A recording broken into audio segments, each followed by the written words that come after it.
Hey everyone, Matt Dollinger here from SI.com here with NBA champion and reigning MVP Stephen Curry. Steph, man, thanks for joining us today. No problem. Thanks for having me. Just out on the course at TPC Harding Park, got a few swings in and everything. You've been playing a lot of golf lately. You played President Barack Obama the other day. Where's golfing with the president rank and like all the accomplishments you've had this past calendar year? That's up there for sure.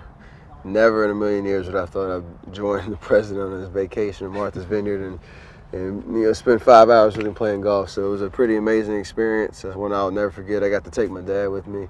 My whole family got to come at the end of the round and meet him. So it was pretty special. I played pretty well too, so I'll remember that for a long time. What'd you shoot? I shot 76. That's good. I was told not to tell what the president shot, even though he definitely played well, so he can hold his own on the golf course. National secret. That's right. Yeah. I don't want his Secret Service knocking on my door. Obviously, we all know about basketball, but you're a great golfer too. What do you get more nerves at? Was it on the first tee with Obama, or like Game 1 in the finals against LeBron? Oh, the first tee for sure. I wasn't prepared for that situation. Your hands start shaking.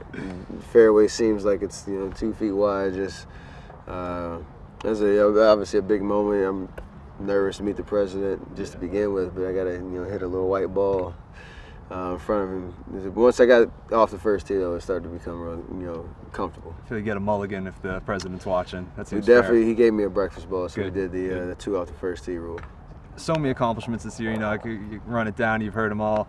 After you've had such a successful year, have you kind of thought about what's next in your NBA career? We're trying to repeat this year. Obviously, we had such a record-breaking year as a team, winning 67 games in the regular season, and finish that off with a championship. And to win MVP was a dream come true for sure. But there's guys that have done this multiple times. I want to be able to do that again. So you just got to obviously continue to get better, because everyone around the league's gonna get better. Teams are retooling, trying to knock us off our throne. So the mission is to stay on top and have another successful year. You received the most All-Star votes this year. You're obviously one of the most popular guys in the NBA. Also the media, because you're very accessible. We can get a hold of you. We can talk like this. Do you get any time during the off season to just shut everything down? Have you had like a single moment where you've just been able to be quiet and kind of think about like what in the world just happened? I have a couple moments like that. I take a couple vacations with the family. We got a couple more coming up where you can kind of just get away from pretty much everything and try to just enjoy the blessings that's happened this year.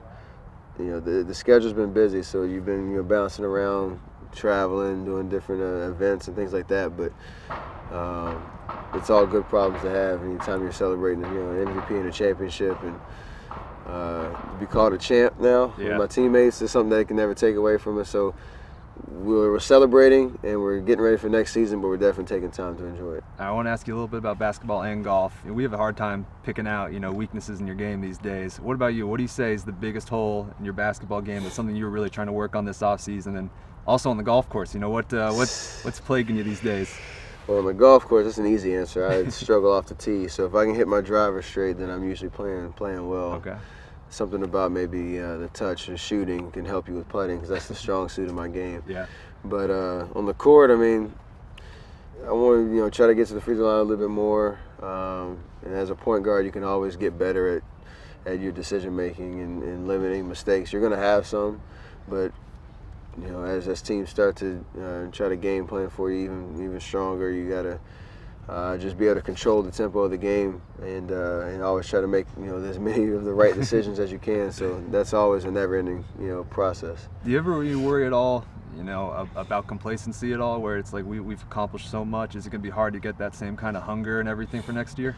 Knowing a group of guys that I play with every night, I don't think that's going to be an issue.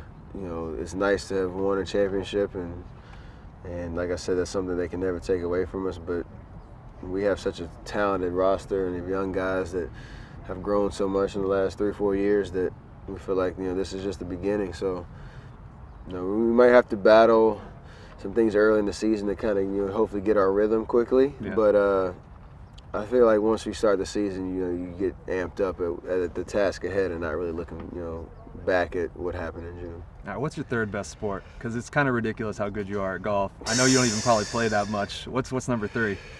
Number 3 is probably bowling. Bowling? That's probably the third. I used to play baseball growing up, but if I joined like a softball league or something, I probably could hold my own. But I can do a little damage on the lanes. And if I had free time, though, I'm out here. Good. Finally, I saw you striping them. You hit the driver, irons. You said short game's actually your strength. Ever consider maybe I'll this basketball thing's getting a little boring. Maybe I'll go try pro golf? Oh no, that's insulting to the PGA guys out there that spent their lives trying to perfect their craft. I'm pretty good, and I know I could probably get a little bit better with practice and kind of spend a lot more time with it. But the difference between where I'm at and where they are is night and day. So I wouldn't be shy about trying it, but a lot goes into being a PGA professional, playing at the level that they do, week after week. So I'll leave it to them. Definitely. Well, thanks for having us out today. Much appreciated. Appreciate Thank you. It.